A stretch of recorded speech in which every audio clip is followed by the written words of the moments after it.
Martial arts has infected every form of media right now. It's almost like a fever that you catch. It's a virus that's spread everywhere. We're not fully aware of it being there anymore, it's just there.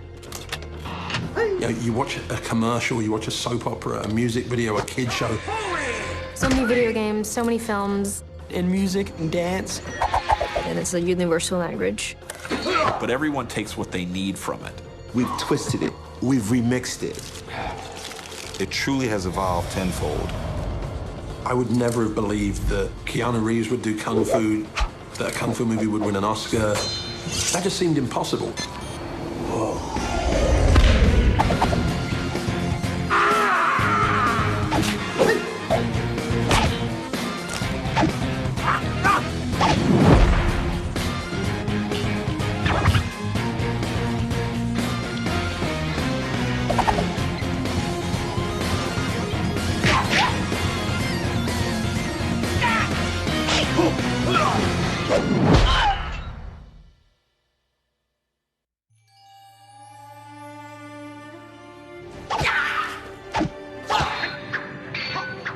Kung Fu films are art, beauty, movement, legacy. There's history. They were based on Peking opera. If you've ever seen an authentic Peking opera performance, it's beautiful. The beauty and the artifice and the elegance and the style are all exactly what it's about. It was just all there, like a dance, like a performance. Oftentimes, the plot itself, it's based on inherited stories which are passed on generation to generation. This was also carried forward into the 20th century, particularly in Hong Kong. Hong Kong, 100 years ago a rocky, inhospitable island, is today one of the world's busiest and most crowded cities. Her new buildings match her new industries, producing goods which are sold across the world. Hong Kong was a place where everyone went, and they went there to make money. And in the 60s, Hong Kong became a manufacturing base, and people working in cement factories, artificial flower factories, button factories, radio factories. Everything was light industry. I mean, Hong Kong then and now is always a very stressful place to work, to live. And so people just want to have fun, and going to the movies is almost like a community or family gathering sort of event. Hong Kong was a British colony. For them, filmmaking was not merely an exercise in entertainment, but it's also a way of postulating their Chinese identity. There had been movie studios in Hong Kong before Shaw Brothers, but Shaw Brothers was the Death Star of Hong Kong movie studios.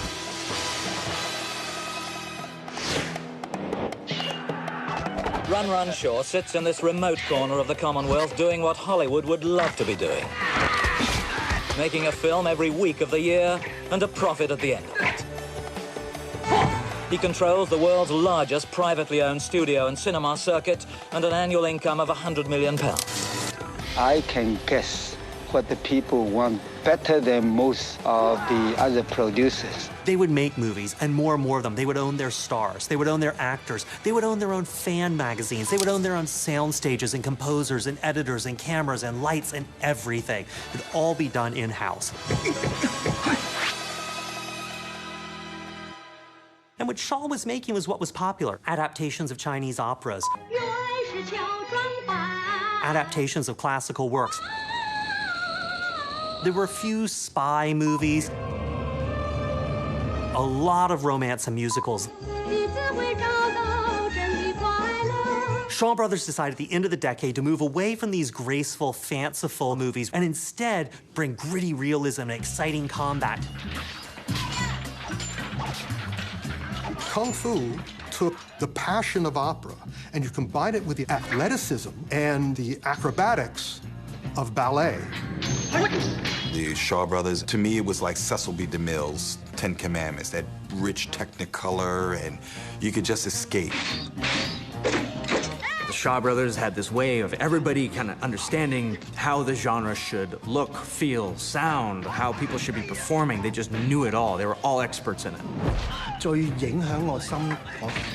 Watching Shaw Brothers films, what impacted me the most was I thought the sound effect of the sword fighting was nice. The way the sound was designed was an important, integral part of what made that genre tick. People would still sit live in front of the screen with a master recorder rolling at the back and literally perform the sound effects in sync with the action, with the choreography. They would frequently have 3 guys in front of the mixing console, each with a reel-to-reel tape recorder, and they would quickly grab a roll of tape, lace it up, and fire it off in real time, live, whilst they were watching the film. A couple of guys in there that had been in there with the cigarettes going constantly. They'd have been in there for probably the last, 72 hours.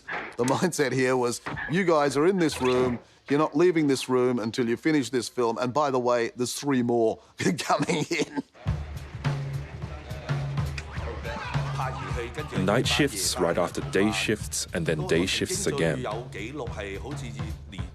I had this record of me shooting 6 films at the same time. It was a factory, and there were actors, stuntmen, technicians who lived in dormitories. That's how they could crank those out. People were making 2 or 3 pictures at a time. If you have them living in the dormitories here, you have much more control over them, of course. Yes, of course. We know their movement, the time they leave the dormitory, time they come back. And if they go out too much, we ask questions. You worked for Run Run Shaw. And of course, you were also beneath Mona Fong, who became his sort of girlfriend and later became his wife, who also became the head of Shaw's production. And it would be hard to find a woman more hated or more important in Hong Kong film history. Mona Fong knew how to watch the bottom line, and she would do things like tell them to cut their costumes from floor length to knee length, cut their spears from 6 feet to 3 feet, leaving the director who showed up the next day flummoxed as to how he was going to make a 3-foot spear look at all threatening on screen. Shaw Brothers' big problem in the 70s was that they were too big. They were too powerful. They had no reason to second-guess their decisions because all their decisions had been right for a really, really long time. And so when someone came to Shaw Brothers and said, we got this guy, Bruce Lee, maybe you want to try him out and hire him, Run Run Shaw thought, you're just a kung fu guy, screw off. That was the biggest mistake. It's like not signing the Beatles, right?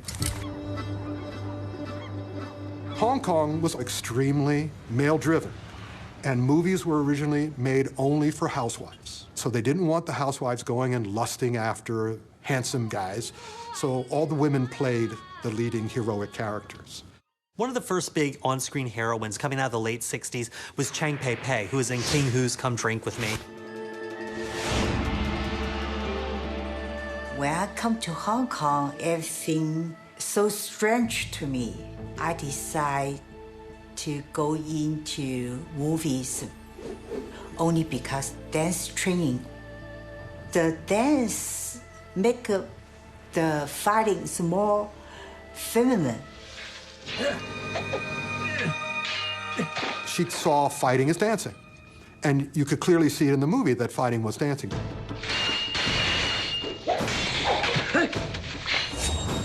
I mean, the funny thing is that often kung fu films are looked down on by the cultural elite.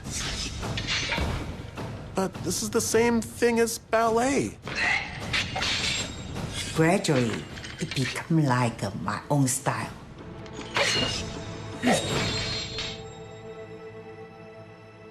The image of Cheng Pei Pei surrounded by men and then absolutely annihilating them. It's so striking because it was happening in these Hong Kong films way before it was happening over here. People don't want to see always a woman in a pretty dress. I always loved the fight. In the older days in Hong Kong, they actually show a real martial artist actress like Cheng Pei Pei, who actually can do the action, you can have longer takes, you can do more complex stuff. I don't know, it's just something special to me at the beginning. I'm playing a girl who knows how to fight. From that on, I fight all the time, all the movie.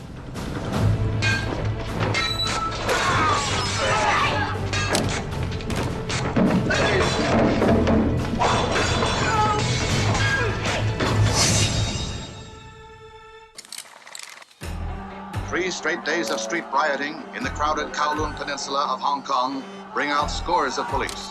1967 was a year Hong Kong was on fire when there was a strike by some workers at an artificial flower factory. And the police came in, they were a little heavy-handed, the word spread that there was police brutality going on, and Hong Kong erupted. 51 people died in clashes between protesters and police. Journalists were attacked and burned to death in their car.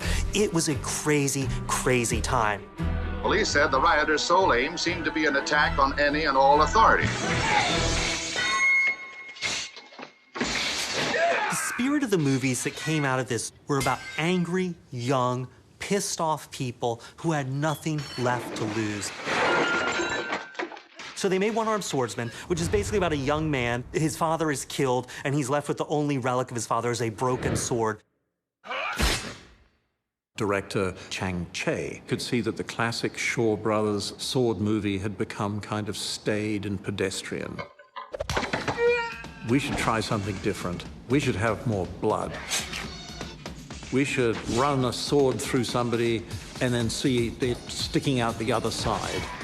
We should sever a few limbs. You have entrails being pulled out of bodies on camera. What do you do for an encore? People say it's not exciting enough. We're putting more blood.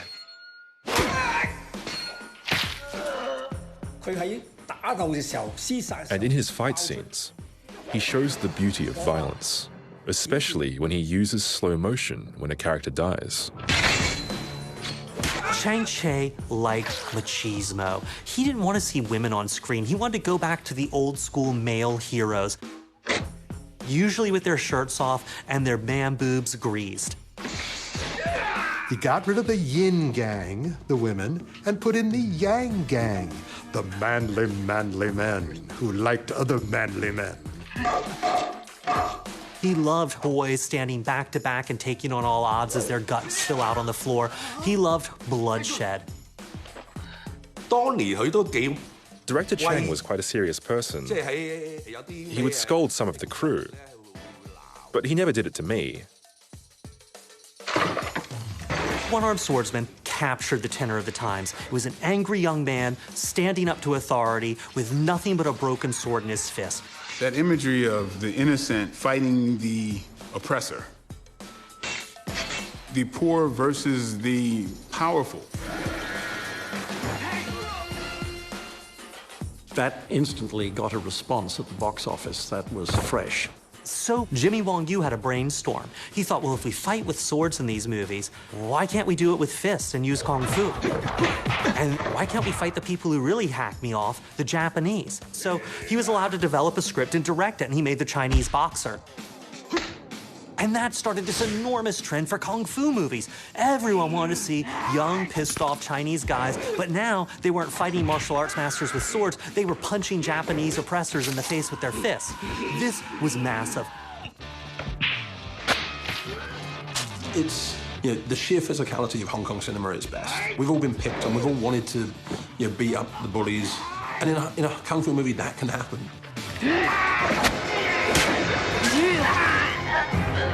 These movies really tapped into something in Hong Kong. People wanted to see this. They didn't owe something to the man. They owed something to the people they stood shoulder to shoulder with every day at the bus queue, at their office jobs, at the factory, on their streets. This explosion of filmmaking in Hong Kong in '67 captured this youth energy, this spirit of you can do anything. You can make the world stop and pay attention to you with nothing more than your bare hands.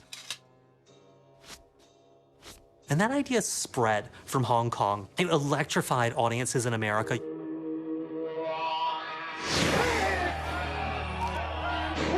It's the height of the civil rights movement in America. It's the height of the anti-Vietnam War movement. There was all sorts of youth in rebellion going on everywhere. Sometimes action speaks louder than words. Actually, a lot of time it is. It's about some primal stuff. It just permeates all borders. Fighting is very universal, but the vocabulary of it has to have the right timing. You know, things are going to resonate, and you don't know what it is. I'm going to take this right foot, and I'm going to whop you on that side of your face. And you want to know something? There's not a damn thing you're going to be able to do about it. Really? Really? Billy Jack came out, and he did a scene where he's standing alone, and he's got about 8 people around him, and he just does these kicks and gets out of it somehow. I just go piss. This is why they're talking about Billy Jack. He was a Vietnam vet. He was a heroic guy because he was willing to put his life down to save others. He wasn't only beating people up for the sake of it, he was actually defending the American Indians who were his friends, and he was an American Indian. That's what Billy Jack did. He was a step above just defending yourself. Studios released it, lost money in a couple of theaters, gave it back to Tom Laughlin. He re-released it, grossed $100 million in the 70s. That sort of ordinary guy hero resonated universally with people, particularly working class people. I think I've seen it about 3 times. This is the 2nd time for my children. We've had people come back 8, 10, 12 times. We all decided to come back and see it again. In America, in the Western world, I believe he would be the first martial art action hero, Billy Jack. About 80% of these movies is a guy who's your average Joe Schmo. It was always a fight against something, whether it was oppression or tyranny or, you know, fascism or government. There was always a fight, even racism.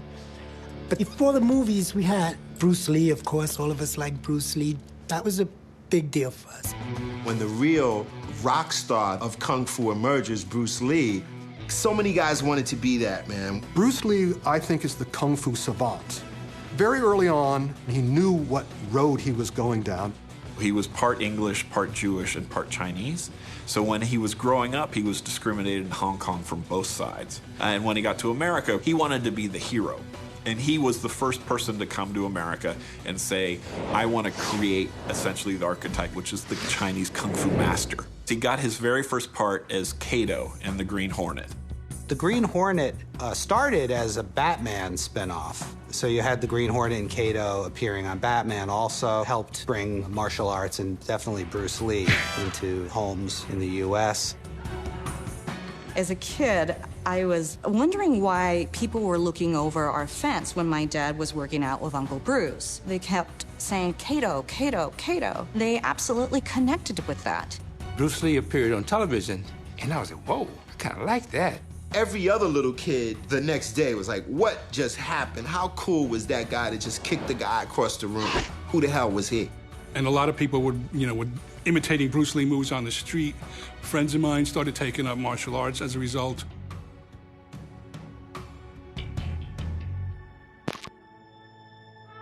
And then right after, I was really attracted to the Kung Fu series with David Carradine because I grew up on Westerns. I love my Westerns. There had been a long string of Western television shows in the US. Gunsmoke, Bonanza. By the early 70s, it was starting to fade.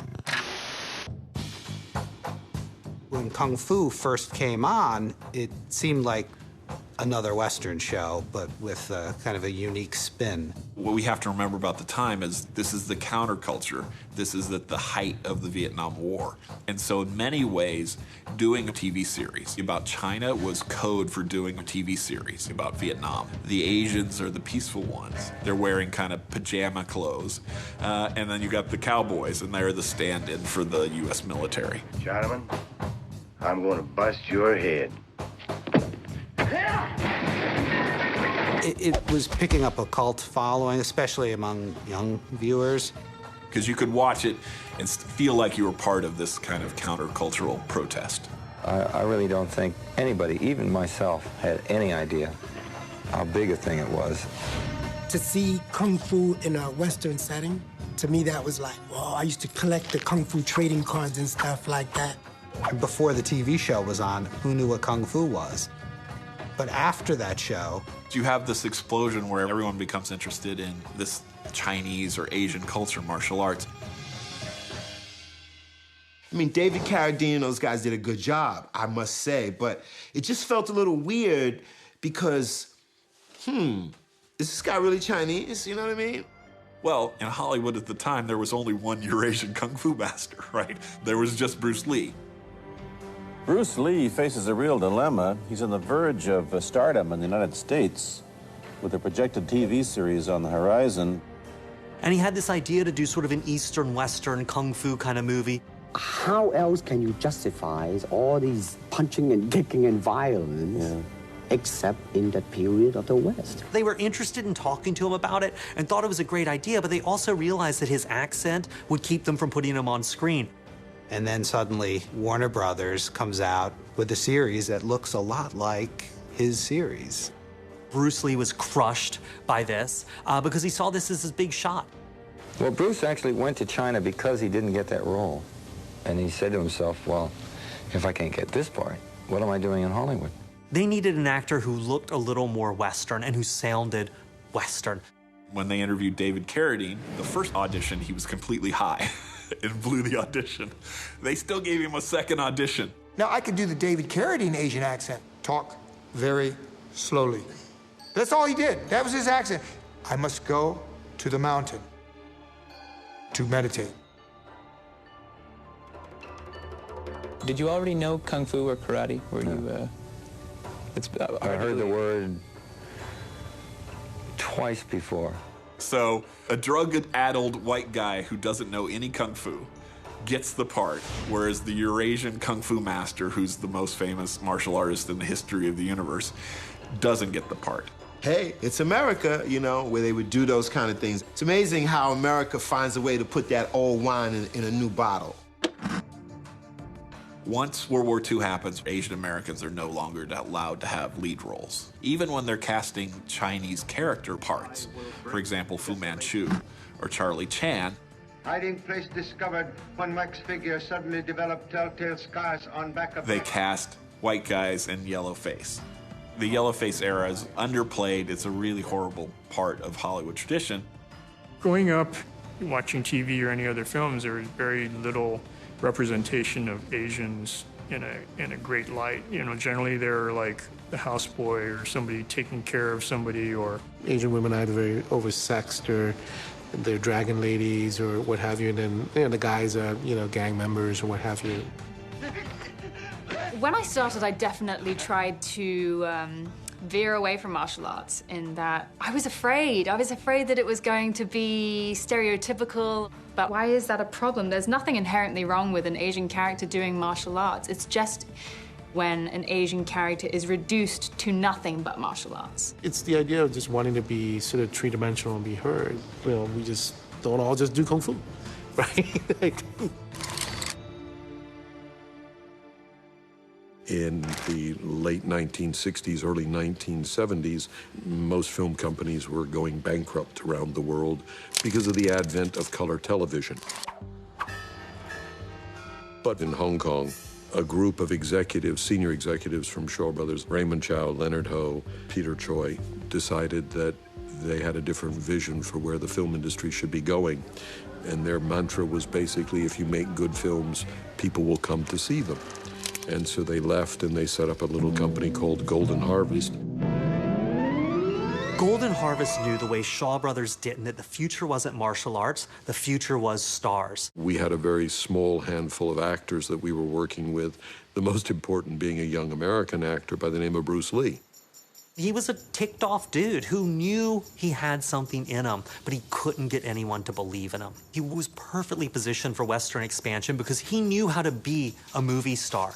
Are you going to stay in Hong Kong and be famous? Or are you going to go to the United States and be famous? Or are you going to try and Eat your cake and have it too. I am going to do both. In the United States, I think something about the Oriental should be shown. Bruce and I became friends because we had a lot in common. I could understand some of his aspirations of wanting to make films for the international market. What's interesting about Bruce Lee's early movies is they really sort of serve as a metaphor for his career. If you look carefully at The Big Boss, you will see it was a screen test. Because originally, James Tan is supposed to be the star of the movie. One of them has to die in order to make the third act work. Who do you kill off? The director sent the dailies back to Hong Kong. They looked at him and they said, kill James. The Bruce Lee style of fighting was completely innovative for Hong Kong. The director wanted him to do the sort of traditional Chinese opera style of martial arts choreography, which is like clack, clack, clack, clack, clack, clack, clack, clack, like that. And Bruce wanted to do a kind of cha-cha-cha dance. You know, 1, 2, 3, kick. 1, 2, 3, kick. Pause. Bruce Lee loved to dance because he was focused on tempo. He also, wanted the fastest choreography yet seen in Hong Kong cinema. He was the one that would throw a punch and almost make it seem like it lasted 3 seconds longer. He was like,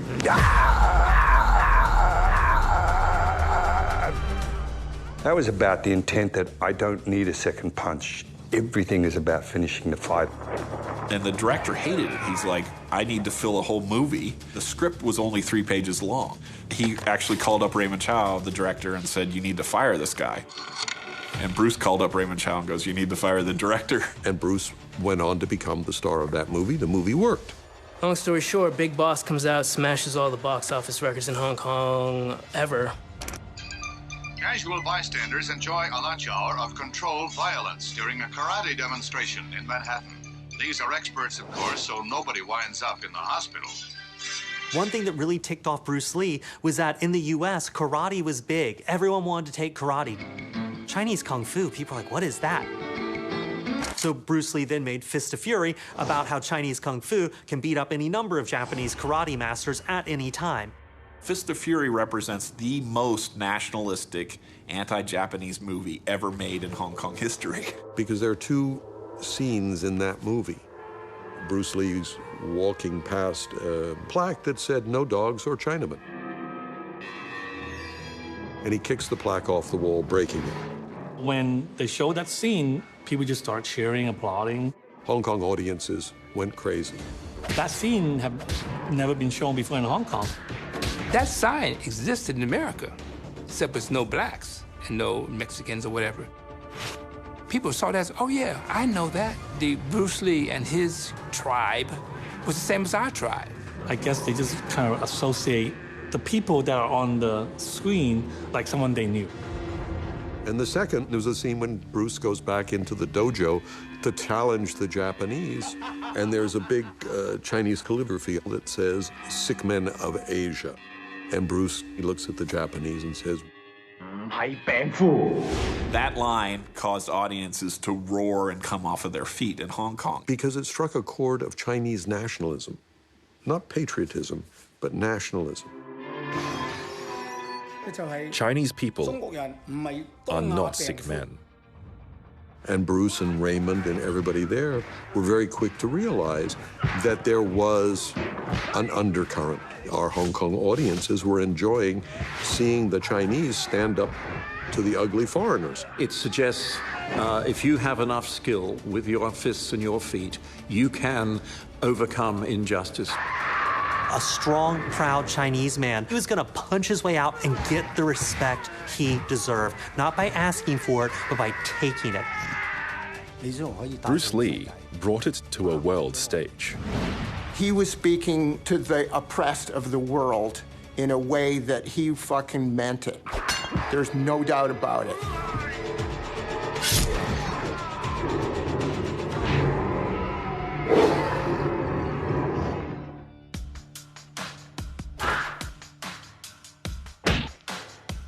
The heroes in Kung Fu movies weren't strong men. They weren't John Wayne. They were ordinary guys. Small, wiry, poor, peasants, workers, who, because of their skill learning Kung Fu, and putting the time and effort into training, were able to overcome oppressors. Everyone feels like an underdog, Everyone likes to see, the oppressed get, rise up. And I think seeing somebody do that on screen is so inspiring. No one wants to watch the film about the guy who's got everything and is successful at everything and succeeds at everything, He'll never make it up here. We all want to root for the underdog.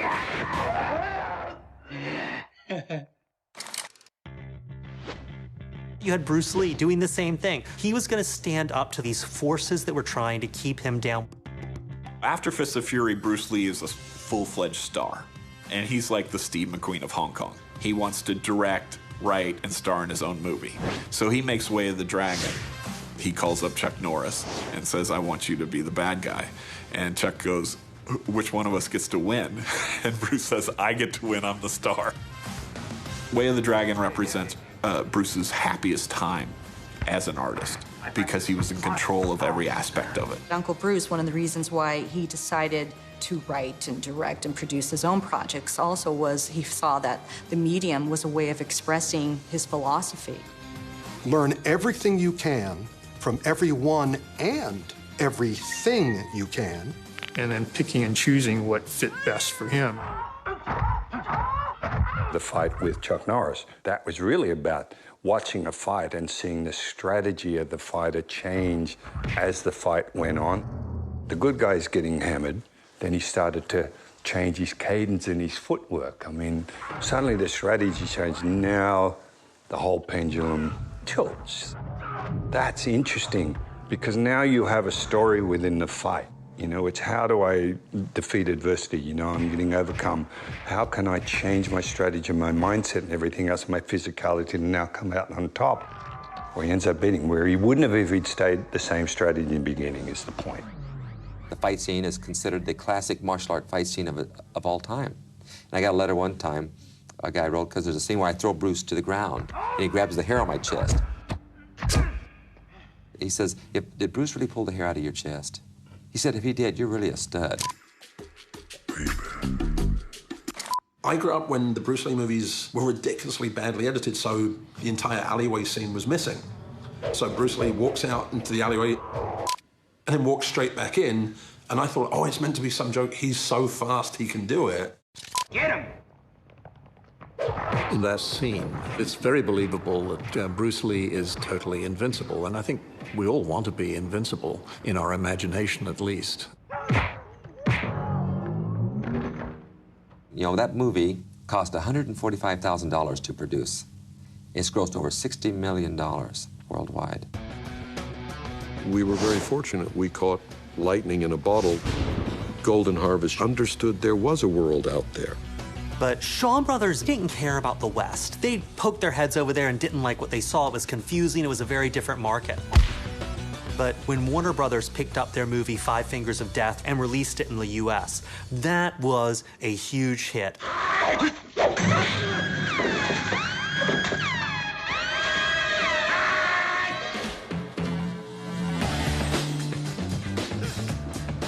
Leo Greenfield from Warner Brothers said, look, I got a picture I want you to look at.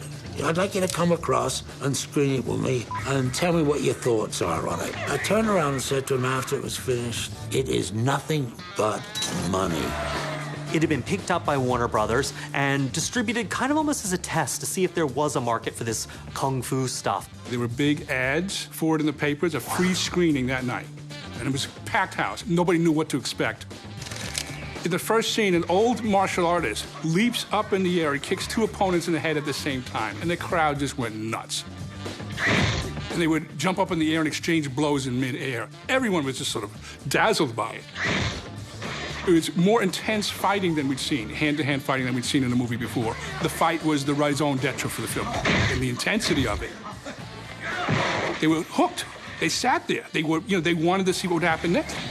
They were emotionally invested in what was going on. And then as the crowd was coming out, they were clamoring for it. You could see they were really excited by what they'd just seen.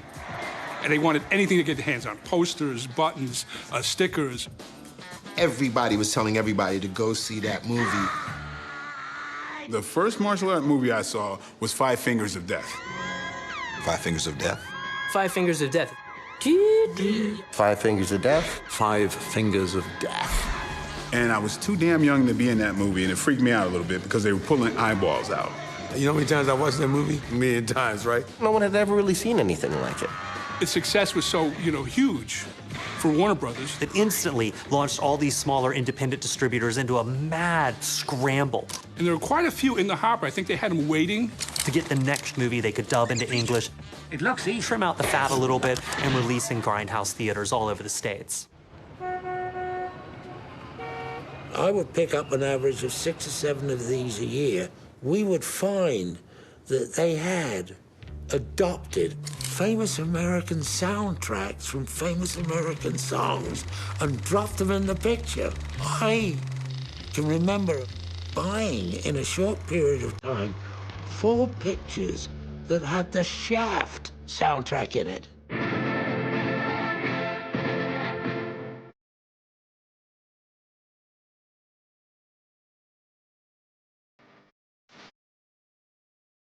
I had this picture called Queen Boxer, which was full of barbaric action. The putting out of eyes with cigars.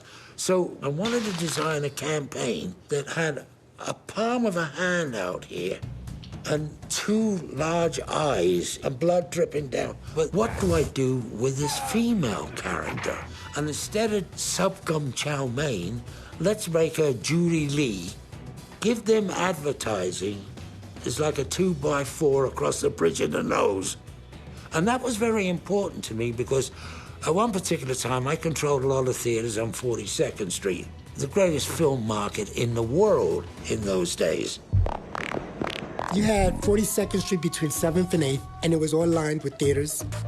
That whole strip was only 2 genres, pornography and kung fu. It was a great spot for people to see things that they couldn't see in their normal neighborhood theaters. From 8 in the morning till 12 noon, $2 entry fee.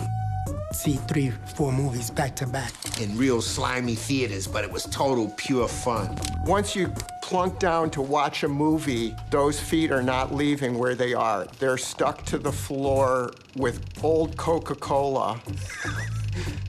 And there were rats that scurried back and forth. There's no way to know what's good or what's bad, so the only thing is just to park yourself in there and enjoy the ride. It filled a niche. And what we actually discovered was it was more than a niche. There was a real hunger out there. These films are now outgrossing U.S. films. Like, what is going on here? As the joke goes, the only color Hollywood sees is green. Once they realized Kung Fu could make them money, they decided they would give Bruce Lee a shot. When we did Enter the Dragon, it was the first Chinese-Hong Kong U.S. co-production with a major studio. They didn't trust Bruce Lee to be the only star of the movie. They had a white guy, a black guy, and an Asian guy because they were afraid that an Asian alone couldn't carry a movie in America. But I think the most important thing he did was, after the Hollywood crew left, the opening scenes of Enter the Dragon, all of that Bruce Lee filmed himself as the director and the writer and the star. And they put it at the front of the movie, and then you know he's the star. But Bruce Lee took off his shirt and he started making cat sounds. Never seen anybody do that. He inspired me to want to do martial arts movies. I was a timid person when I was a kid. I'm afraid of the dark and couldn't turn the lights off at night. After I watched his films, I thought, this is what a man should be. I learned we should overcome the things we are afraid of. He genuinely invents the Kung Fu hero in the West. It would be like inventing the cowboy or the samurai. It's the equivalent. Every teenage boy in America had 2 posters in his bedroom. One was a Farrah Fawcett in a red bathing suit, and the other was Bruce Lee in Enter the Dragon. It was the biggest picture, I think, in the world at the time. So the studios knew that there was money to be made, but they hadn't really decided they're going to work with us or they're going to work with Shaw Brothers. The head of distribution at one studio looked at me and he said, "We'll never buy these movies. It's un-American. In our movies, the hero throws a punch and he pulls out a gun and shoots someone. It's just un-American to kick somebody. Your Chinamen are kicking people. Within 6 months, they were releasing Enter the Dragon and wanted to know if they could get more.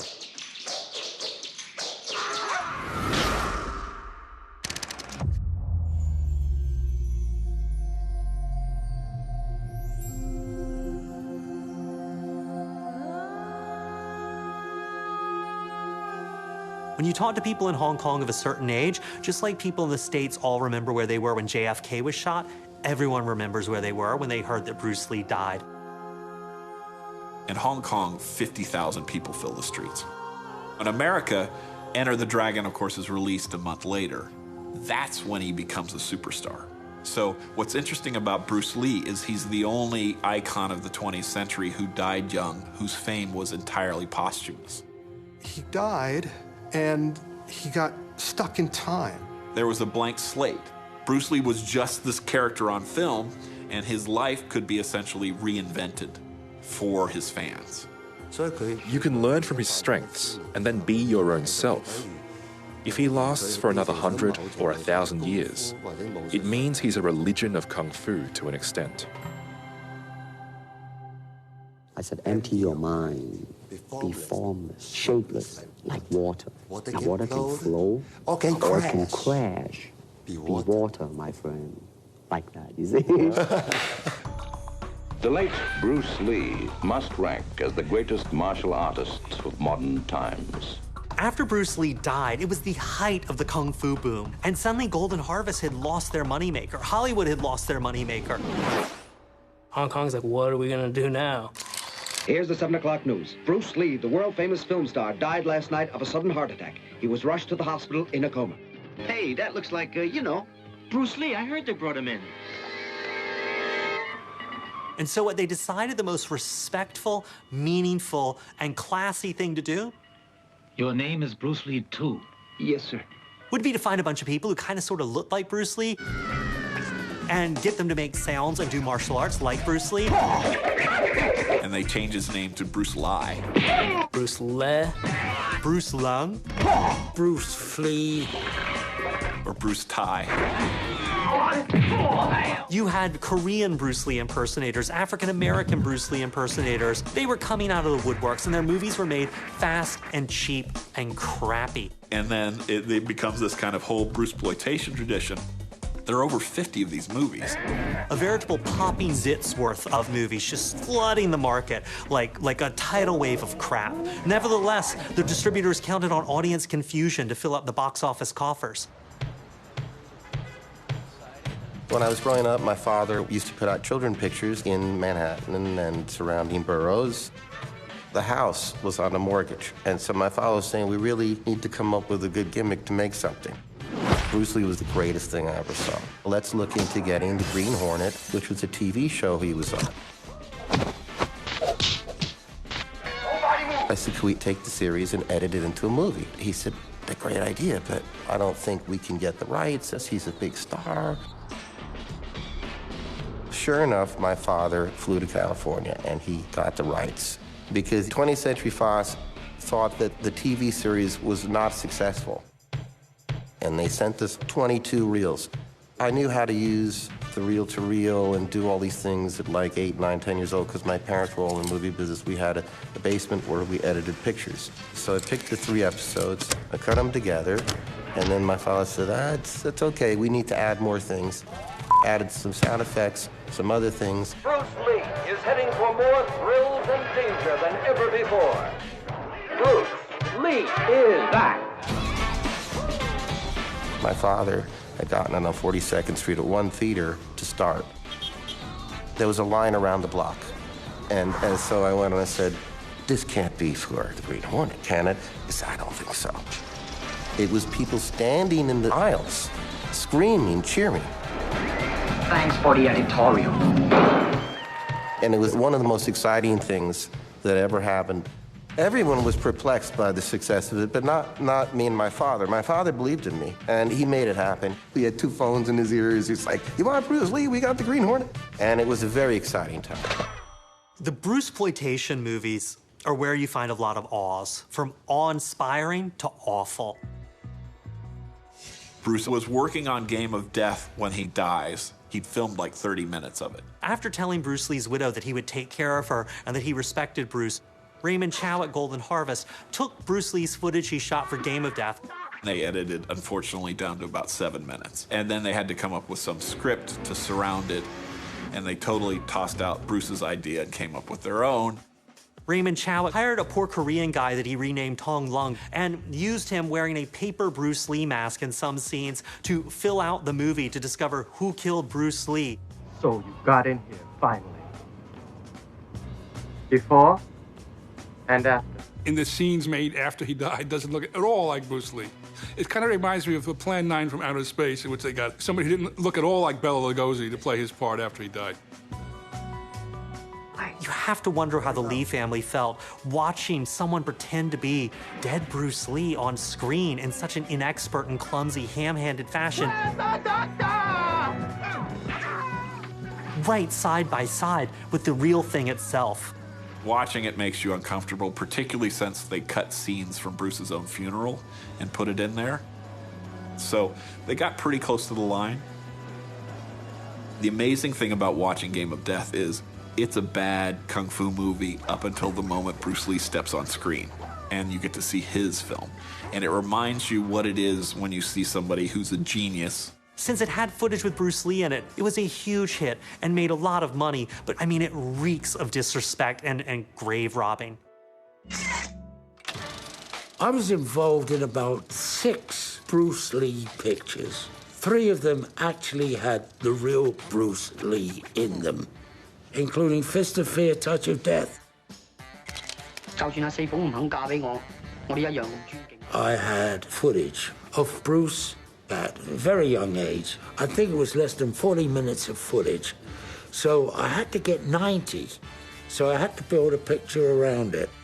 Terry has a black and white film of Bruce Lee and then has a samurai film and wants to see a connection between the two of them. And I said, really? So he said, why don't we take that samurai film and make that the flashback to Bruce's great-grandfather? And I said, whoa, whoa, guys, wait a second. I said, Bruce is Chinese, samurai is Japanese. And they said, don't worry about it. We had these black and white scenes, and Terry said, oh, you can dub those, right? And I said, yeah. Ma, you should have seen me in karate class today. I got my black belt. Hey, Bruce! Bruce! Jack! Sue, it's my brother. He's come home. Jack! But then he wouldn't give me a script for the dubbing, because I was just making stuff up on the fly. I'm looking at the footage and saying, okay, so what's the guy saying? And he says, you know, it looks like, how do you want your steak? Medium rare. Oh, we're going with that. She's got it all wrong. That isn't the way it was back then.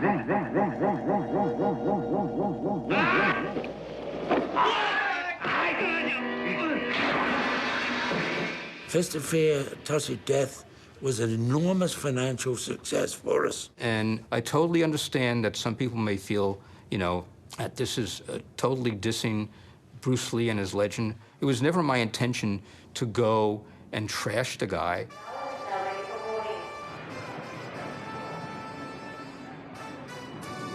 I was flying to Hong Kong to make a documentary about Bruce Lee. And everything was fine, and I got on the plane, and it touched down, and there was these big newspaper headlines, you know, Bruce Lee dies. I made relationships there, and I said, you know, if I come back with a good story, and I could raise half the money in Australia, would you be interested in the other half? Having done Enter the Dragon, we knew that it was possible to make co-productions, and that there was a way of doing a co-production in which you could come up with a story that would work for the traditional Chinese markets and should be able to work for the international market. I thought, I'd like to make one of those, and maybe it would be fun to have a Chinese Dirty Harry sent down from Hong Kong on a routine extradition. And so he wrote up this script, a terrible title. It was called The Yellow Peril. Because I wanted to take a stereotype and turn it on its head. Never met a Chinese yet that didn't have a yellow streak. But it wasn't very funny here in Hong Kong, so the first thing we did was like, Ryan, change the title before we give it to anyone. Anyway, that was the origin of The Man from Hong Kong.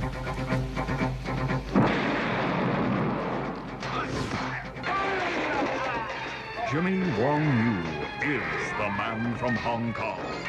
Jimmy Wong Yu was by then under contract with us at Golden Harvest, and we were really looking to build him up from what we had learned in the course of working with Bruce Lee. Accompanied by his co-producer Andre Morgan, Asia's international superstar Jimmy Wang Yu arrives in Sydney to star in The Man from Hong Kong. Jimmy Wang Yu is regarded as Asia's Steve McQueen, a top action star whose films are tremendous hits all over the world. And we have George Lazenby under contract. So Wang Yu can be the hero, George Lazenby can be the criminal mastermind. And of course, that made me want to give the movie, Bondish aspects. Man from Hong Kong was the first Australian-Chinese co-production. And it became part of the early experimental days of trying to mix Chinese and English. This is Australia, mate. Don't give me any shit.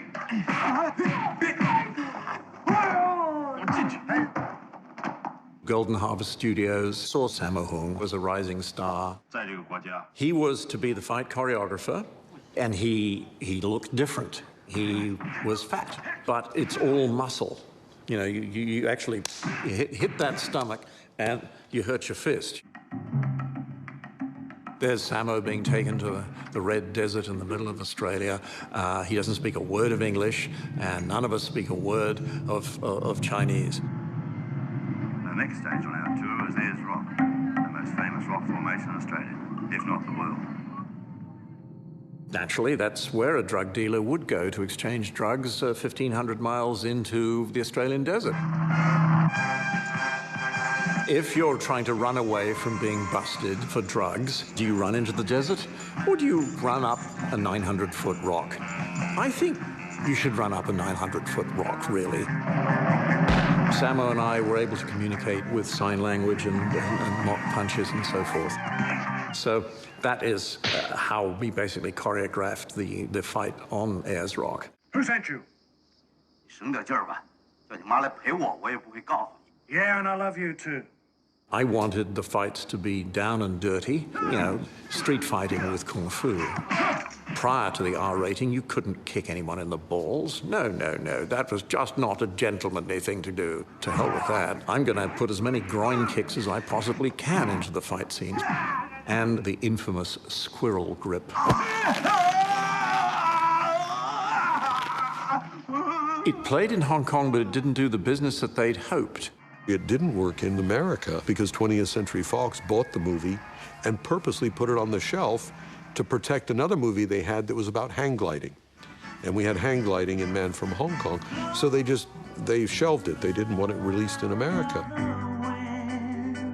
But they had to release it because the theme song that we put on the movie was called Sky High, and it became the biggest selling song that summer all over the world.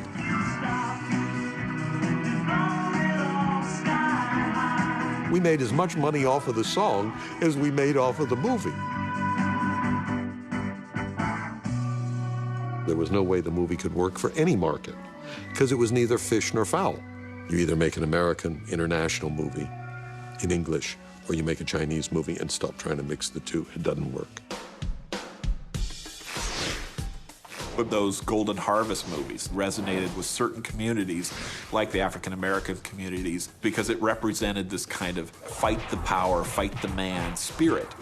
And the response in those theaters must have told them, these could work with black folks in America. And at the same time, there wasn't too much for their audiences. So we better give them a black hero. Enter Jim Dragon Kelly.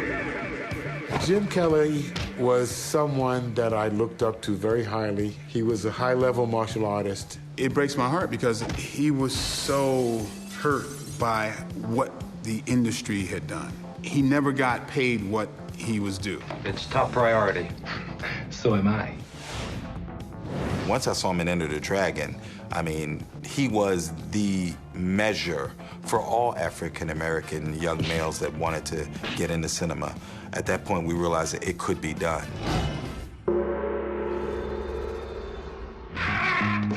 Introducing Ron Van Cleef as the Black Dragon. We said enough. Now we'll let him do the talking. You know, you go to the movies, you see all these guys doing kung fu, and I said, you know, one day I'm going to do that. My father said, what are you talking about? Van Cleef, you are out of your fucking mind. Go get a job. The assignment went to the most feared man in America, Ron Van Cleef. So I quit my job with the police, and I went to Hong Kong. I was the first black man that headlined Hong Kong films. So I was an oddity. This makeup? No, baby, it's real shit. I didn't know you were interested in my face, but I am, you jive turkey. When I saw the Black Dragon movies, I was just like, wow, another one did it. I can do this. The movies were playing in Harlem, they were playing in Brooklyn, they were playing in Queens, they were playing in Long Island. It was such a big deal at that time. We even did live exhibitions for movies in Times Square. Sometimes I would cut 5 carrots on 5 people's throats with a sword, you know, during the intermission. I shot 10 films as the character of the Black Dragon. These guys bothering you?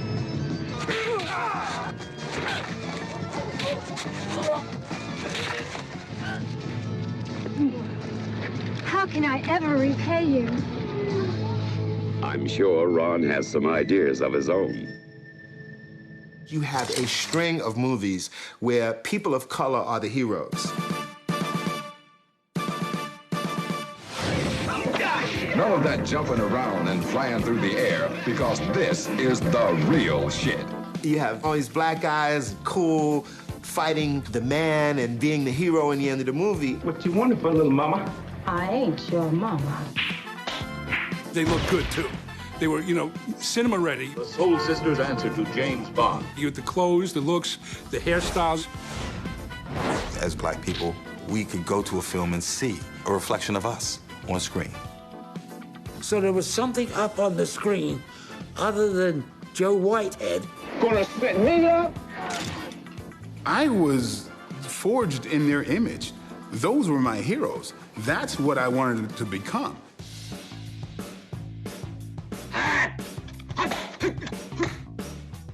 But what's interesting is that Warner Brothers was purposefully distributing their kung fu pictures that they had licensed from Shaw Brothers with their blaxploitation pictures. They played a lot of the same theaters, blaxploitation movies and the martial arts movies. They realized that those markets were very similar. A great double bill will be in a black exploitation pic repeated with an old kung fu picture. The African American community were the ones that really supported, you know, Hong Kong cinema.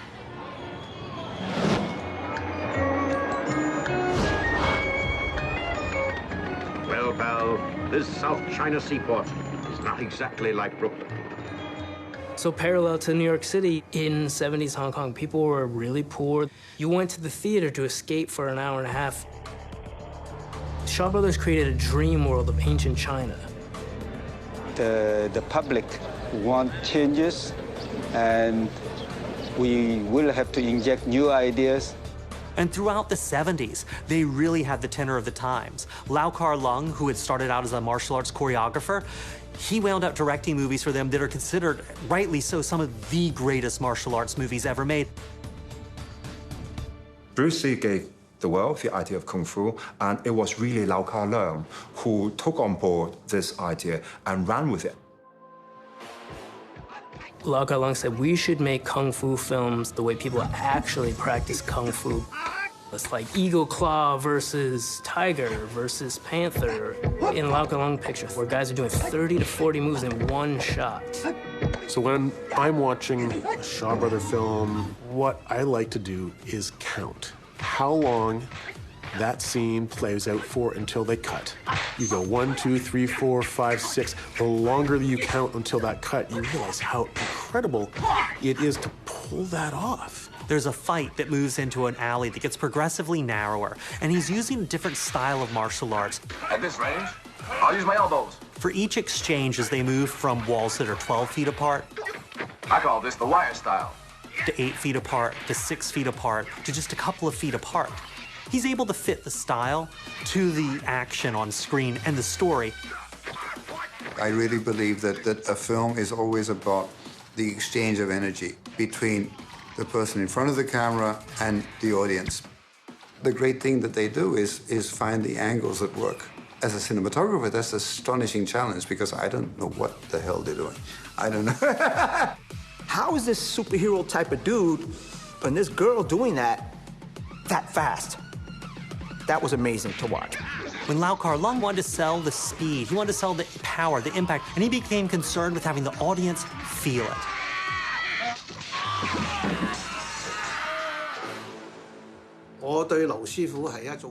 I respected Master Lau very much, and he was a hero in my heart.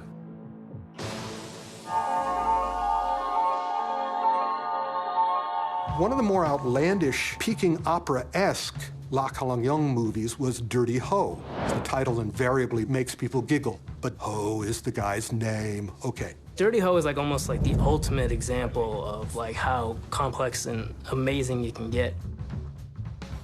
The masterpiece in that movie is in the wine shop.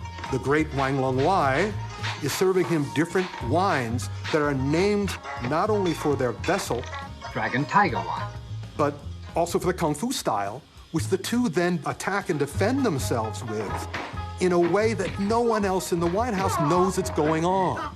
Very advanced, very high-level stuff. He also made 36 Chamber of Shaolin with his blood brother, Gordon Liu. The 36th Chamber of Shaolin.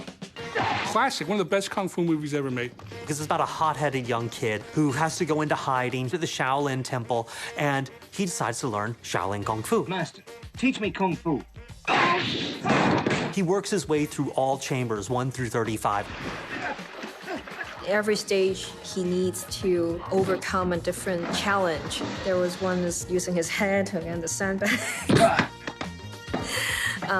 Or having like candles and it was like moving his eyes. Martial artists, you have to overcome all these obstacles and you have to be disciplined, you have to be dedicated in your craft. You must pass it, or you'll never go any higher.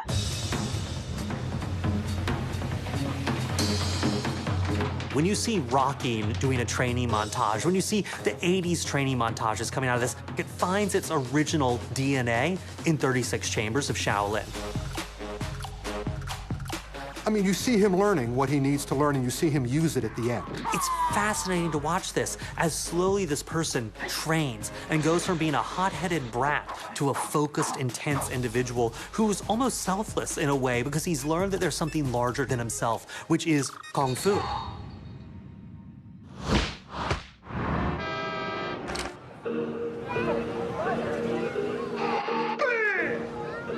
We all had some obligation to make ourselves skilled. Because you can disarm me by taking away my gun, but you can't take away this. North of the Brooklyn Bridge was this Alfred E. Smith housing project. I was a film artist at the time. One time there was incredibly powerful sound coming from the gymnasium. It turns out that this was a group of martial arts students. They said, "We really want to make a film with you." The name of this film is Deadly Art of Survival. And it was like an urban Kung Fu movie. A black guy who has a Kung Fu school in the Lower East Side gets into something with a rival guy from another Kung Fu school. It was about the spirit and the mind becoming powerful through discipline. My school, my style is better than your school and your style, so they eventually clashed. It's a Kung Fu art film, and I always thought, hey, I'm serving up the community.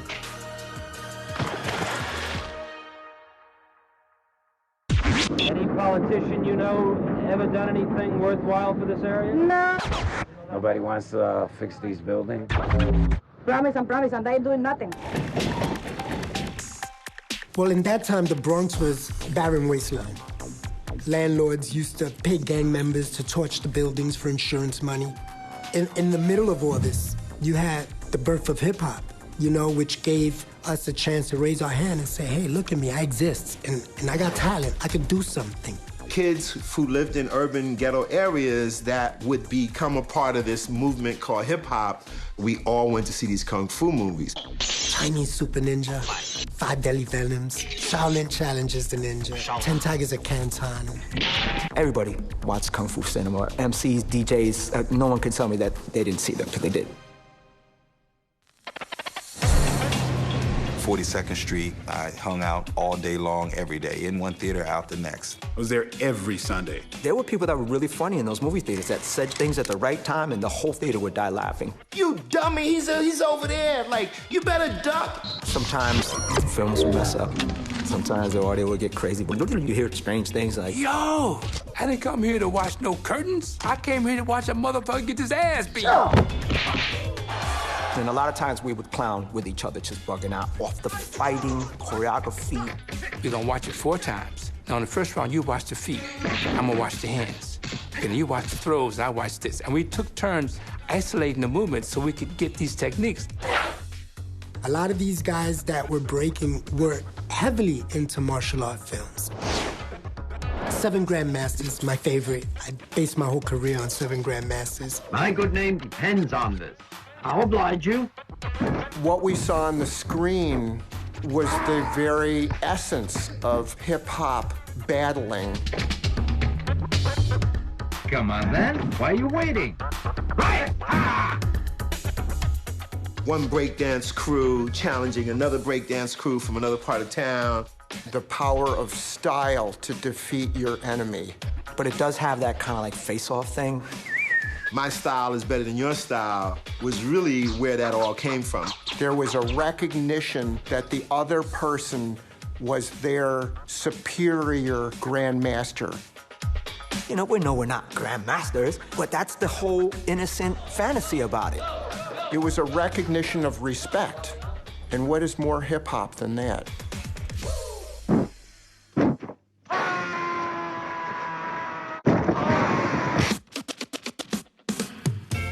To see these films with these amazing moves, just kicking ass in a brand new way. They would see actors in Kung Fu movies on the ground, on their shoulders, kicking guys. The windmill was very similar to certain moves in Kung Fu movies. You can see guys doing those scissors kick stuff. In the intro credit scene in Spiritual Boxer, somebody does a suicide dive, which is a flip onto your back. But there's another breakdancing from Brooklyn called Up Rock. And you're coming up and down, and you come up and you exchange, punch, punch, punch, and you go back down and come back, exchange. And that is totally Chinese martial arts. The drunken style, I adopted that fully. But I'll be honest with you guys, my whole entire style is drunken style. They were already doing it, but it just expanded the vocabulary. I mean, in a lot of neighborhoods, the dancing stopped the fighting drastically. They're trying to say, well, look, I can do more than just steal and rob and stick you up. It keeps me out of 2 places. It keeps me out of the poorhouse, and it keeps me out of your house. You know what I mean? Every single one of us that's creating has this inspiration, and if we're really creating right, then we put an interesting flip. They were sampling. It's about cultures talk to each other. We've twisted it. We've remixed it and brought it back to you with a fresh new beat. We are constantly talking across the water to each other. Mismatched Couples is very interesting to this whole discussion. It's this movie about breakdancing in Hong Kong. In the intro, right, he's doing some popping and locking, like putting his shirt on and taking it off. He's doing some moonwalking. It's amazing to see how this culture has combined with hip-hop, which it originally had an influence on, and then it could form and function in its own way. Man, it's about time we get some publicity for this goddamn rap shit. A lot of the theaters that ran the Kung Fu movies at this time, they were inner city theaters. A lot of the suburban kids, basically white kids, parents were not comfortable having them go into the city. So why not put these on television? When they expanded beyond 42nd Street into the commercial TV stations, then everybody got it. In Philadelphia, San Francisco, Los Angeles, Cincinnati, Honolulu. People will be outside all day long. They came inside to watch those kung fu movies. That then inspired another generation of kids like we were in the 70s, and they got addicted and plugged into the whole phenomenon. Journey to the mysterious world of the Far East, the wondrous and wicked world of the Kung Fu Masters.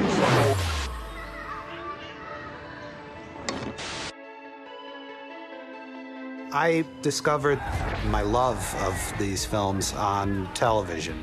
I think the first one I watched was Boxer from Shantung. So I still have not seen anything on commercial TV as bloody as that movie. Chen Quan Tai fights the whole last 10 minutes of the movie with an axe hanging out of his stomach. On a Saturday afternoon at 4 o'clock, it was still outrageous.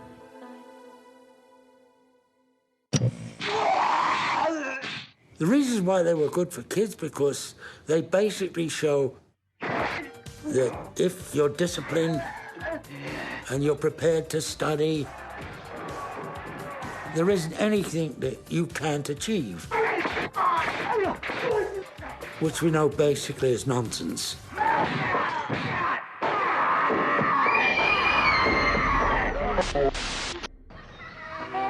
Hello, I'm Ron Van Cleef, and welcome to Drive-In Movie.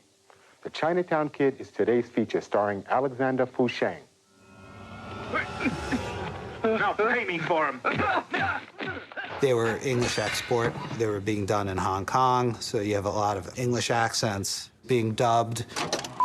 You bums obviously don't know me. Oh, I know you. You're one of Lou's men, the one they say can kick like a mule. We will take the piss out of dubbed movies. Hey, where do you think you're going? What do you mean over there, huh? Yeah. My kung fu is better than yours. It's... When we were dubbing them, we would grunt, we would make terrible noises. They took 10, 12 hours to dub. There was one film we did, we drank 72 beers between 6 of us. We must have been drunk. Very good. Can you make it a bit more Chinese here? That was a bit English, that one. I was trying to write the thing and trying to make the voices fit the lips. You say you'll make them say what you want them to say. Surely they've got to say what they are saying. It doesn't make sense. No, they can be saying anything at all. You must be tired of living was a favourite. Those words used to fit the lips. The lips go so many times, so many times, so many times. My favourite of all time was the one-armed swordsman, and I got him to say, "I'm going to kill you with my own 2 hands." God knows it wasn't perfect. Some of the time it wasn't even average. Unicorn! Left, then right. Fearless hyena. I did the Jackie Chan voice in it, and I saw it quite recently. What have I been teaching you? Study and act with thought. What else? Train hard to help others. Frankly, I was horrified. I could only watch 10 minutes of it. I felt embarrassed. Why the hell did you attack me?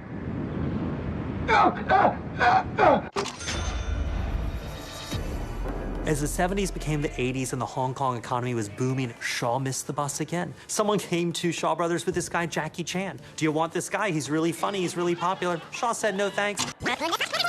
That was the biggest mistake. It's like not signing the Beatles, right? He went off to Golden Harvest, where they had realized that what people really, really wanted were kung fu comedies, and people were eating it up. Yuen Wu-ping directed a movie called Snake and Eagle's Shadow with Jackie Chan as a young boy at a martial arts school who runs errands and cleans up. You've no idea! Who gets taught how to be a real fighter. This really was the first big hit kung fu comedy. Jackie Chan was not the next Bruce Lee. We don't need another Bruce Lee. I'm going to make it my own. You must attract the audience, see the movie, then story, then comedy. And he was funny, and like his personality just exploded on screen. If no violence, no action, not difficult stunt, no people come to see it.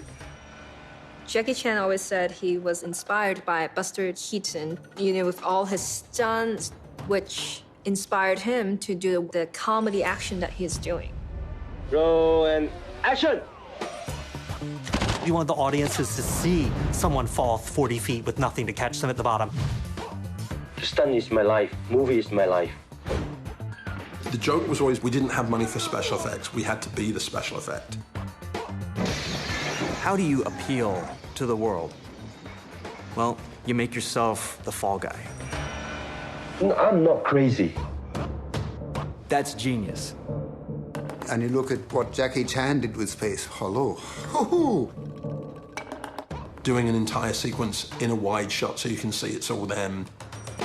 You would run all over the set, and not just that set, but you'd move on to another set and another set after that. Jackie created his own style, uses acrobatic abilities, and he learned how to scale walls quickly or jump over a table, come back, slide on a table, flip over, do things like that.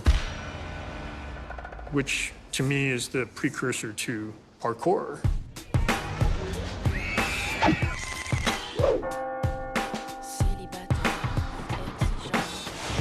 For me, we live in society, we like box and we like squared and everything, so okay, it's safer. So for me, escape was better. Getting outside, doing something else. We find something positive to do. For me, it's all about energy, it's like vibration. It's in my head forever. It's like, this is part of who I am. Watching also martial art movie, Jackie Chan is a huge influence, and he inspired us. It was like he planted a seed in us. As a kids, where we grew up, like the Dame du Lac, which is a very iconic structure, allow us to practice like a tool, like a wooden dummy. When it just fuels you, like give you so much energy, and that's what all this movie did for me. When you see parkour, you know, it's no different than Jackie Chan getting chased around town. Parkour felt like wire work without the wires. It makes you think like supernatural exists. Tic-tac, passe-muraille, we call wall run. So you change your environment. A wall is no more wall, a bench is no more bench. Jackie Chan, you see, he uses the environment. That's what we do, we use the environment. We initiate a fashion phenomenon. We're responsible for this crazy fame of this discipline. But there is people also allow us to do that. It's a link. We are inspired, and then we're inspired.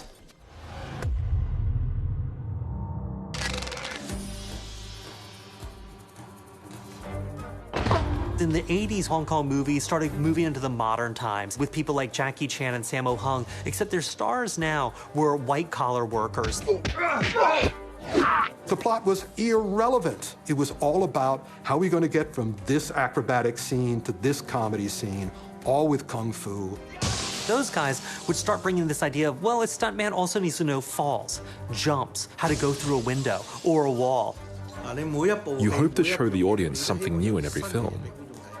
I wanted them to be happy when they watched my films. There's nobody better than Sammo Hung. That guy's the most incredible action director I've ever worked with. In Twinkle Twinkle Lucky Stars, Sammo said, you swing the chair at my legs and I'll do somersault and land on my feet. Honestly, I'm like, where's the stunt double? Of course, Sammo did it like 30 freaking times, and you know how he's built. Jackie made a comment once, he looks like an elephant but moves like a monkey. Sammo Hung was concerned with impact. He wanted things to hit hard. As hard as he hit you, he wanted you to hit him just as hard back. Painful? They put camera here and I have to put my head into frame, and Sammo, boom, bare-fisted uppercut. I remember after the first few days of my fight scene with Sammo, if I can get through this, I can get through anything. People wanted modern-day movies. Golden Harvest cleaned up with their action comedy series set in the modern day. And Shaw Brothers was just one beat behind what audiences wanted.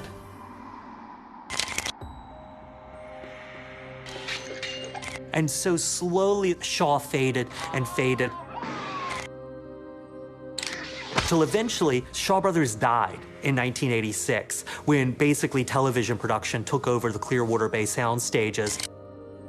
They abandoned actually Lau Kar Lung, who was shooting a movie. They just sort of left him there. We're shutting down production, good luck. They moved over into TVB full-time and made more millions of dollars there, becoming the biggest and most powerful producer of television martial arts dramas, period dramas, romances, and contemporary cop shows.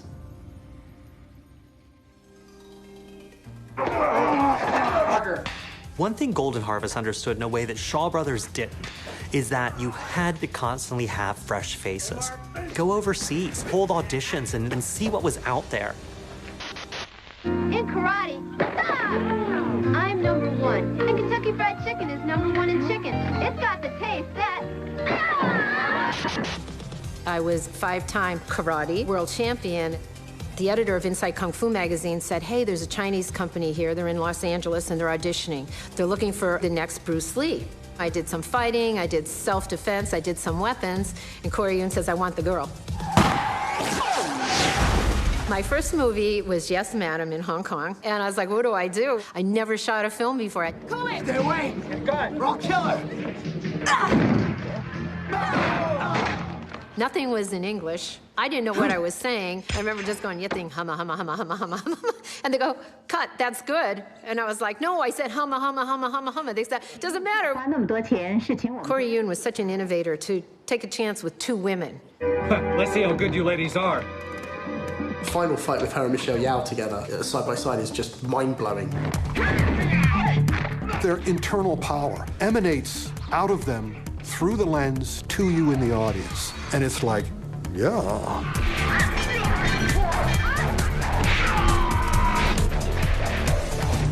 The movie was a success, and I signed a 3-picture deal with Golden Harvest. So what about you, lady? You want to try my kung fu? Of course I want to try, you piece of shit. There's a big difference between shooting Hong Kong and an American. We never had a script. I remember I was shooting The Magic Crystal, and the director said to me, look at the ceiling. And I said, oh, boy, why am I looking at the ceiling? He goes, oh, don't worry about it. When I see the movie, we're getting invaded by aliens, and they're attacking us. And I was like, that might have been a little bit important information to tell me. And did you see the alien when it came out? Well, it looked like some kid had made it out of, like, plasticine or something. No! No! I did that with Cynthia Rothrock, who I've done 9 movies with.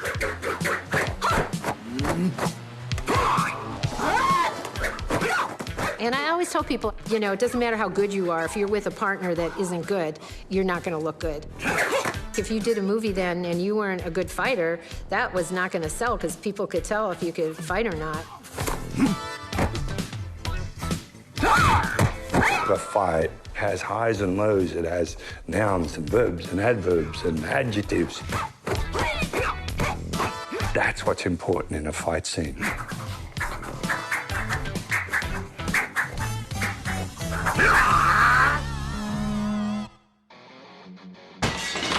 One of the toughest careers is doing Hong Kong movies.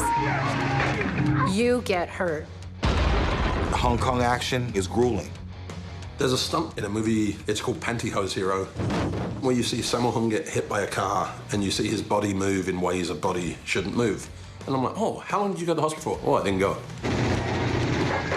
That's why Hong Kong's action films are so unique. Safety is not really the first major concern. I mean, there's a scene where Jackie's going to blow the top 3 floors off these buildings. They've got 15 cameras, so eventually action, boom! The whole thing's blown off. Next minute, people are running, grabbing cameras. Quick, come on, quickly, quickly. And I get dragged into a car to get out of there because I hadn't told anybody. Because they knew if they asked for permission, they wouldn't get it, so they just did it.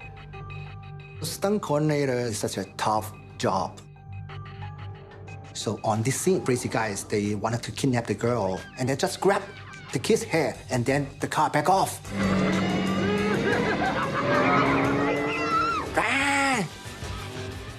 We show it to the parents first, to gain parents' permission, and then, okay, just do it. In Hollywood, you couldn't do that. These guys lay their lives on the line every day to give us the cinematic beauty. And the doctor goes, oh yeah, you jumbled your internal organs. And I'm like, what? I jumbled my internal organs? What does that mean? He actually knocked my tooth out. Boom, my tooth is rattling around my head. Sam was like, put it in your pocket, let's go back to work. They were supposed to land onto the car, not the road. 3 months in hospital, they're back at work.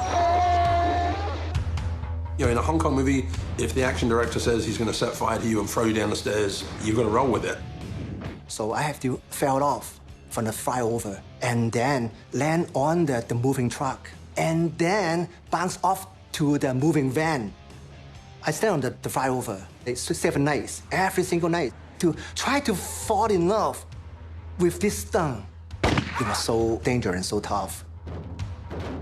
The director wanted me to do one more time. What's wrong with that one? When I go home, my mom asked me, you sure this is your long-term, career or what? Okay, I said yes. For a stunty to be a part of their stunt team, you would do whatever it took. Often that meant getting the absolute shit kicked out of you. Like in Twinkle, they were real rackets, they weren't bolts or wood or anything. The stunt guy, he's in the corner, he's like this. I said, oh my God, he's gonna die.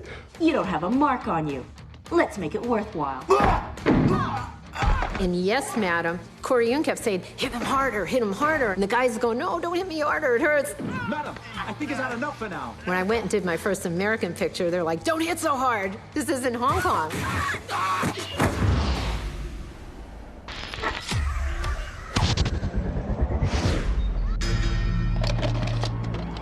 My films in America, most of them went direct to video. There are some places in this world I can't see you back there, where a pretty girl should never walk alone, but I can feel you. unless her name is China O'Brien. It was such a iconic character that people started calling me China. In the U.S. and made movies like China O'Brien. She's one of them chop suey fighters. Which was really trying to capture an audience they knew was out there, but they weren't gonna fight for them in movie theaters. They knew they could get these people in video stores, which were everywhere. The VHS era comes in, and then you have a whole nother wave of people seeing these kung fu films. People's necks have been split and their hands been chopped off. They had a hungry audience that wanted 20, 30, 40 action movies a year. It was the video boom when I was growing up. There's a local video shop right by the house. I would watch 3 films a day and then go back to the video store and get 3 more. What made people kind of rent a movie was usually the cover art. And I did Equalizer 2000 with this Corinne Wall, and she's kind of almost naked, and I'm bare-chested, and it's all. But that's kind of what you had to do to sell the movie, Finally, a major martial arts movie starring the greatest kickboxers in the world. There was a time where if you could throw a kick, okay, we'll put him in a movie. You had the Van Dams, you had the Don Wilsons. Don Wilson is, quite frankly, a one-man army. All my posters used to say, World Kickboxing Champion Don the Dragon Wilson. Don Wilson is the greatest kickboxer of all time. They had these physical guys doing these very physical movies, and the acting wasn't so important. World karate champion Billy Blanks. Don Wilson asked if I would play a part in his movie, Blood Fist. And I went, wow, it's a blessing that Don Wilson was doing a movie. I'm not a great actor, but the goal is to be able to take my martial arts and make it be so good that people don't even see my act. I became what they call a video star. I was doing up to 5 movies a year, though. Theirs were not theatrical releases, they were direct-to-video. In Time magazine, they had me and Don Wilson as the top video sellers of that time. I would go around the country for a month, going to individual video stores and just meeting the public. I met Cynthia Rothrock at Blockbusters, told her my aspirations, that I wanted to do what she did and get into the movies, and she signed a picture saying, I'll see you in the movies. There's loads of guys like me that were inspired by these films. Okay, I want to be one of these guys. That's the goal.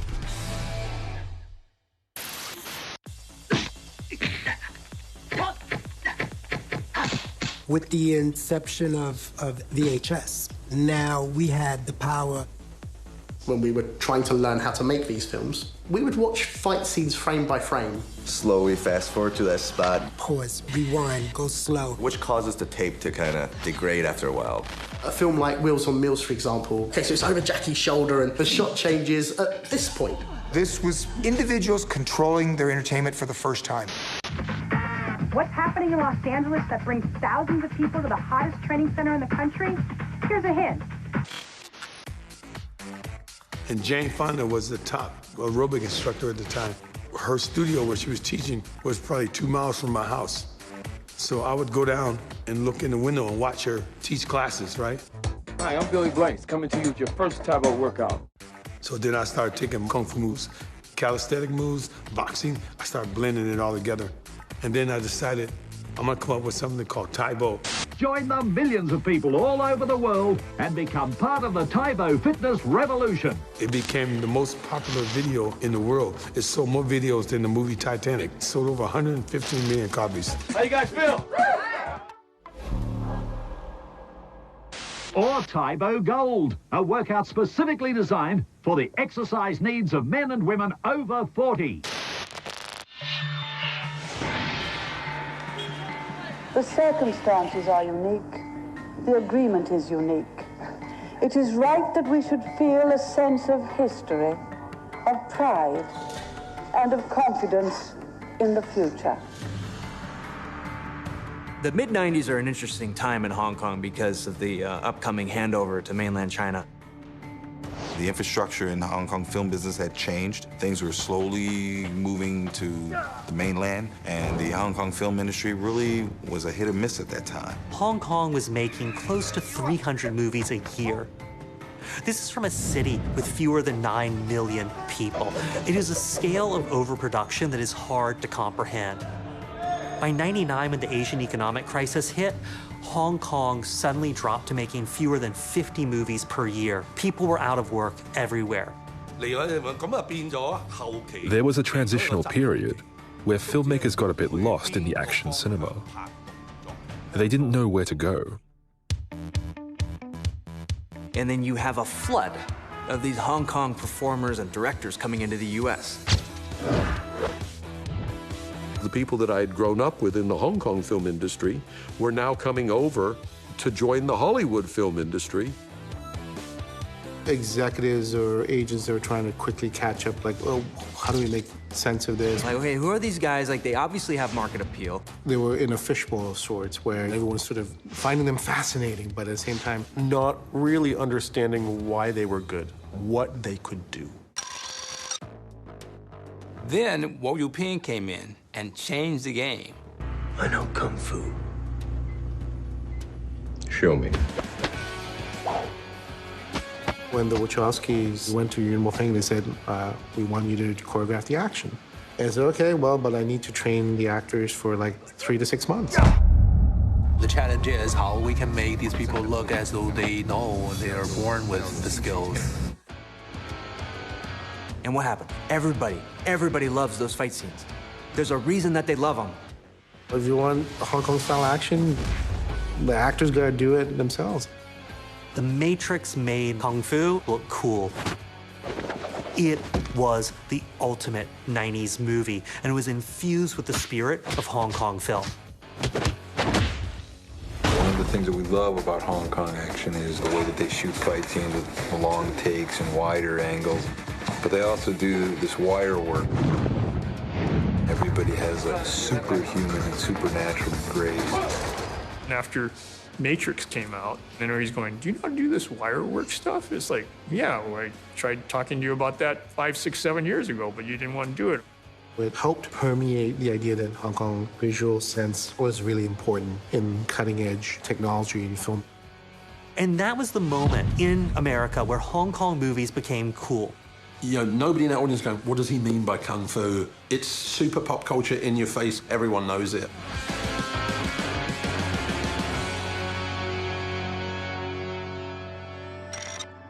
Yuen Woo-ping was suddenly the biggest name anywhere. He would go on to do Crouching Tiger, Hidden Dragon. Ang Lee, the director, who was Taiwanese American, really wanted to do the movies of his boyhood. They're using the history, but then adding a much more high-gloss production values to it. But Couch Tagger is different. Go back to the Come Drink With Me, but he improved a lot. One of the reasons why it appealed to international audiences is to really show people a hidden secret Chinese world that no one had a glimpse of beforehand. We introduced the Western world, like, oh, wow, look at this. Yet they were doing that for 20 years in Hong Kong cinema. Michelle Yeoh, her fight scene with Zhang Ziyi, one of my favorite fights of all time. To see two women at the top of their games was so wonderful. Very strong, powerful women, also very graceful and elegant. The choreography was beautiful, yes. But it was the emotion, it was the story. That film is about love. Actions, fantasies, romance, power. Testosterone. And it spoke to everyone in the world. Over $100 million box office, 4 Oscars. Taiwanese, Hong Kong, China, and America all coming together in this one movie. And that did sort of set the stage for all of these countries suddenly exploding and their markets blowing up and competing with Hong Kong and mainland China. You look to Thailand, where people like Panaritacrai was seeing Hong Kong movies and making his own versions of them on VHS that he distributed himself by hand. He discovered a student named Tony Jaa, and their movies slowly got more and more slick until they wound up making Ong Bak and really putting the Thai film industry on the international map. These are all countries that have had barbaric history and conflict, so they all hinge on different influences. You're also seeing with each one of these their own local indigenous martial arts style. In Ong Bak, the elbows to the head, that was a very different style. If you watch Ong Bak 2, there's Tony Jaa doing Chinese Kung Fu. He's doing Dragon and Tiger and everything. It's chop socky. It is a mixture of everything. It's a global community, and so it's like one never-ending jam session at a jazz bar.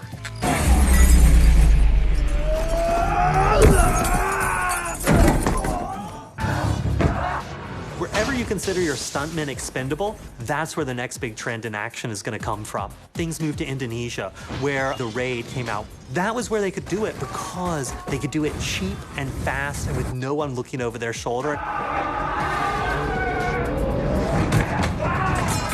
And the funny thing is for me that Indonesian action cinema was brought back by a Welshman. They all grew up on Hong Kong films and were like so inspired by that stuff. That's how they learned about framing and they learned about tempo. We can't go off and copy Hong Kong action cinema. We need to do something different and something new. If we try to emulate it, we'll come off second best. When you see Raid, game over. Man, how can they go farther? They're just going farther and farther and farther, but they make it convulsively watchable. And that's super cool.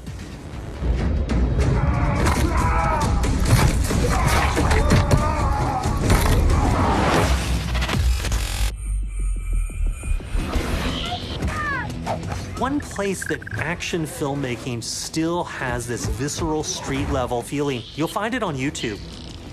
I got my first audition from a fight video, my first lead film from a fight video. So we did one specific video called Amy versus Minnie. We wanted to create this really cool, powerful female warrior badass. The choreography, as well as the camera work, as well as the performers combined, makes magic. Amy versus Minnie, I saw it, I remember seeing that and being like, wow, who's this? On Accident Man, Amy Johnson was the only girl that I wanted for that role, to be honest. You know, you don't often see a petite little blonde girl doing that sort of stuff, not since the days of Cynthia Rothrock, eh? YouTube is so powerful, being able to harness each other's skills and show that to the world. And we are shooting movies. We just did it in a different way. The way films used to be done, it's over with. It's all changed. This digital technology has taken things to a whole new realm. I mean, I'm glad YouTube wasn't around when I was a kid. I would have been putting out all sorts of nonsense. my career would have ended before it began. We grew up in like the lower class side of Adelaide. 3, 2, 1, action! We grew up backyard wrestling and beating each other up with like light tubes and barbed wire. We started recording our like backyard shows. It sort of veered off into filmmaking.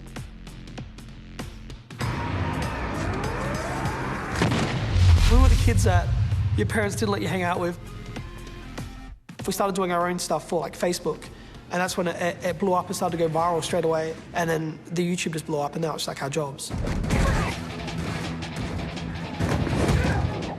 When we're recording, we work with a lot of parkour artists and a lot of martial artists, and like I'm in love with waifu. It's just those fight scenes, and that's when we started looking back.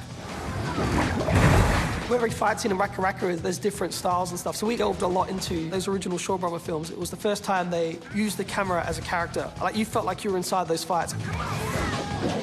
The sound effects of Kung Fu translated to Raka Raka very heavily. We take sound effects from those old Kung Fu films and put it into Raka Raka. Like, I love in the Kung Fu films, even if someone turns their head, everything's so safe with, I think, Western cinema, whereas those films are so raw and nuts. We were ranked the 5th most powerful figures in media for Australia. So before Nicole Kidman and after the Murdochs, between Facebook and YouTube, it'd be in the billions that the videos have been consumed or watched.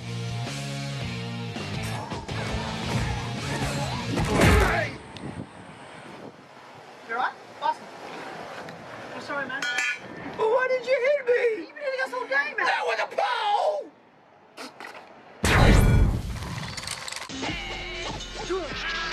This type of genre in storytelling connects. And so the platforms may change, but the underlying storylines are just so fundamental. It erases the language barrier, because you get it. It's all part of that ongoing dialogue. It's a great time for something like that. Everybody united in action. It's kind of cool when you think where it started from. And there's a message there from those movies that speaks to people who have nothing. My girl dumped me the day I bought the wedding ring, so I was in a bar on St. Mark's Place in East Village, and to cheer me up, I'm looking at the trailer of Who Killed Captain Alex, Uganda's first action movie. It was 90 seconds. Clearly, they have no money, right? But in the West, if you have no money, you make a love story. Like, you don't make a frickin' war film. I thought it was so brilliant, and he had millions of views. I couldn't get it out of my head. I bought the cheapest ticket I could. It's like a 28-hour trip, airport to airport. So we get on the back of a motorcycle and we pull up to this little house right in front of the sewage. And there's Isaac Godfrey Nabwana, founder of Hollywood. And I say, hello, my name's Alan. I'm from New York City, and I'd just like to talk to you. And he looks at me, he's like, all right. And that was it. Join us. And then 2 weeks later, I became a Ugandan action movie star. Let's go. Forget your wife in America. She hates you. That's my friend was Pupu. This is Uganda. Pupu everywhere. I've gotten horribly sick where I'm like vomiting out my ass, shitting out my mouth. And that terrifies them. They were like, you know, what are we gonna do with a dead white guy? I was adopted by the Nchima clan. Like, my name now is Alan Sali Oe Nchima Musaja Waka Baka Nemefani Yesu Muganda Laptop Hofmanis. Around 1981-82, around that period, was the first time in over a generation where, like, the country was open to outside influences and culture, like hip-hop, but then also movies. But then when violence erupted, schools were pretty much closed forever. And so how do you learn? Like, how do you take it seriously in Uganda when you're 14? In the beginning, it's the movies. It is from inside this sprawling slum that Uganda's best-known action films director, Isaac Nabwana, makes his films. I used to like Chinese Kung Fu very much, and I thought of making a Kung Fu movie. We just wanted to transform from Chinese Kung Fu to Ugandan Kung Fu. We need to do that. We need to show the world what African Kung Fu is. I think I need more Kung Fu in my movies because Kung Fu is loved here by my audience. Isaac, I think, is a crazy blend of Hong Kong with commandos, but it's in a blender of Uganda, where there's Bruce Yu, the Ugandan Bruce Lee. Inspired by Bruce Lee and Chinese movies. I love Kung Fu. Isaac, I think, is a genius on a world level because he's a real storyteller. And Isaac says that, like, yeah, I've seen violence, okay? I'm old enough, I know it, okay? You know what violence is, Alan? Violence is when the soldiers come into the village, they point at your father, you hear 2 shots behind the shed, and you never see him again. That's violence. It's not what I'm doing. What I'm doing is life lessons. So we got the actors together and they said, what if we make a kung fu movie with our own kids? Something where there's kidnappers, because we're really afraid of kidnappers, but they could fight back. They're tough in this. So if there's a real-life kidnapper, they may think twice about stealing our own children. And so we made this, The Crazy World is as a child kung fu film, where the kids are the action stars, in a hope that it may save their lives one day. You just sense some kind of dedication to something bigger than themselves. And when I first went to Uganda, I really felt the same way.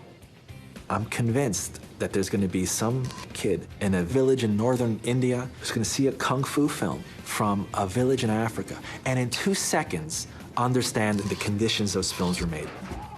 And in 20 years, we're going to know that kid's name.